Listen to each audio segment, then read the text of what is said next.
você tem dificuldade para compreender o balanço patrimonial ou a demonstração do resultado do exercício, neste vídeo nós vamos aprender passo a passo tanto a sua estrutura e como analisá-la de forma simples e prática. Eu me chamo Luiz e eu quero te ajudar a ser um profissional contábil mais qualificado. Lembrando que este canal nós temos conteúdos totalmente gratuitos de contabilidade básica, geral e avançada. E se você não deseja perder nenhum dos nossos vídeos, se inscreva. Temos novos vídeos todas as quartas e aos sábados. E nesta aula de hoje, nós vamos aprender tanto os conceitos bases da demonstração do resultado e do balanço, também como analisar de forma bem simples e prática. Primeiramente, a base legal, nós temos a Lei 6.404 de 76 e também nós temos o CPC 26, que são as duas bases legais que vai nos ajudar, tanto na análise como na estrutura dessas demonstrações contábeis. Então, na Lei 6.404, artigo 176, fala que ao fim de cada exercício social, isso é, em 31/12 de cada ano, a diretoria deve elaborar, com base na escrituração mercantil da companhia, as seguintes demonstrações financeiras. Veja que essa lei trata os demonstrativos contábeis com o nome de demonstração financeira, mas as duas são a mesma coisa. Então, ao fim do exercício, precisa ser elaborado o balanço patrimonial, a DRE e outras demonstrações. Porém, o nosso foco hoje é no balanço patrimonial e na DRE. Nós temos aqui, então, na Lei 6.404, no artigo 178, a estrutura do balanço patrimonial. Lembrando que, quando nós falamos de balanço patrimonial, nós estamos falando da posição financeira e patrimonial de uma entidade. Então, nessa estrutura, nós temos o ativo circulante, que é inferior a 12 meses. Temos o ativo não circulante, que é tudo que é superior a 12 meses. E aqui nós temos a classificação, a sua divisão: realizável a longo prazo, investimento, imobilizado, intangível. Já do outro lado, nós temos o passivo circulante, passivo não circulante e o patrimônio líquido dividido em capital social, reservas de capital, ajustes de avaliação patrimonial, reservas de lucro, ação em tesouraria e também prejuízos acumulados. Aqui nós temos alguns pontos de atenção que vai nos ajudar na compreensão do balanço patrimonial. Primeiro, que do lado esquerdo, nós temos as nossas origens das nossas informações, certo? Então, tudo que nós temos dentro do ativo, a sua origem é baseado ou no passivo ou no PL.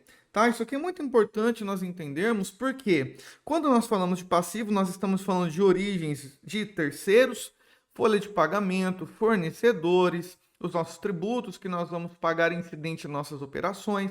Já o patrimônio líquido é o nosso capital próprio, é a origem relacionada com os sócios. Então, todos os valores que nós temos em passivo e no patrimônio líquido, eles geram os nossos ativos. Os nossos ativos nada mais são do que as nossas aplicações de recursos, que são originados do passivo ou do patrimônio líquido. Tá? Lembrando que no ativo nós vemos a sua classificação na questão da liquidez. Quanto maior a liquidez, mais ele fica alocado acima no balanço patrimonial. Já quando nós falamos de passivo, quanto mais rápido é o vencimento, o prazo, maior deve ser alocado na questão da estrutura do nosso passivo, certo? Já a demonstração do resultado, a mesma lei 6.404/76, no seu artigo 187, diz que a demonstração do resultado do exercício discriminará. Aqui eu coloquei uma estrutura tanto baseada na lei, como também uma DRE que nós podemos utilizar para fins gerenciais. Tá? É muito importante nós termos uma boa estrutura. E aqui uma dica, você pode fazer por casa de milhares. Vamos supor que nós temos aqui 10 milhões. Certo? E aqui nós temos os centavinhos. A vez de apresentarmos os nossos demonstrativos contábeis com esse número grande, que não fica difícil a análise, nós podemos fazer por casa de milhares.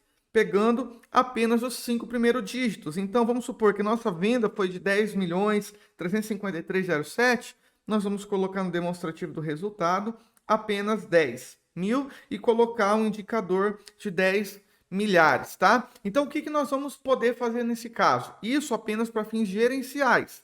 Quando nós falamos uma DRE entregue para o governo na ECD ou na ECF, nós precisamos trazer o valor inteiro. Tá? A estrutura bem simples que pode ser utilizada, eu gosto bastante de usar no meu dia a dia essa estrutura, que é a receita de vendas ou de serviços, que são a receita bruta, depois as deduções de venda, que aqui são as devoluções, muito caso são também abatimentos que nós temos, que podem acontecer, menos os impostos, então nós chegamos à nossa receita líquida. A receita líquida menos os custos, aqui o CPV, que é o custo do produto vendido, ou o CPS, que é o custo do serviço prestado, ou o CMV, que é o custo da mercadoria vendida, então nós chegamos no lucro bruto.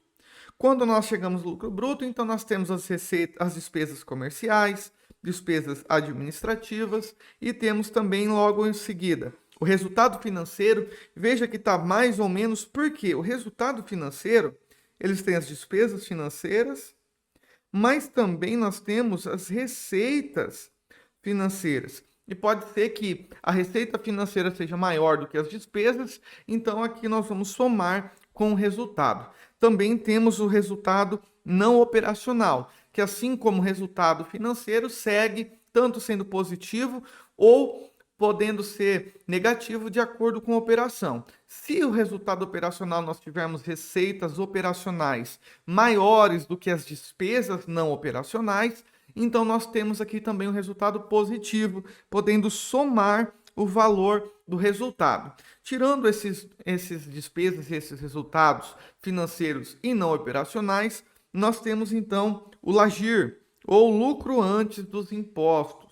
Tá? Aqui nós temos a base do imposto de renda e da contribuição social. Aqui nós temos, depois disso, nós temos a apuração dos impostos e temos as provisões, menos as provisões.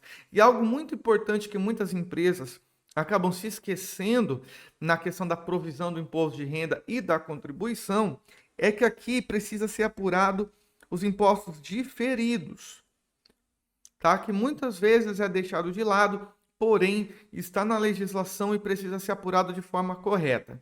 Depois das apurações, nossas provisões, temos então o resultado do exercício, que nada mais é do que o lucro do exercício ou o prejuízo. A partir desses demonstrativos contábeis, é possível ter uma análise muito ampla e completa de toda a saúde financeira e patrimonial da empresa. Então, se dedique muito a compreender e analisar, para que você possa se tornar um profissional contábil mais qualificado. Eu espero ter te ajudado neste vídeo. Se você ainda não é inscrito, se inscreva. O meu objetivo é facilitar o seu dia a dia como um profissional contábil. Que Deus te abençoe. E até o próximo vídeo, assim Deus nos permitindo. Um forte abraço e até a próxima!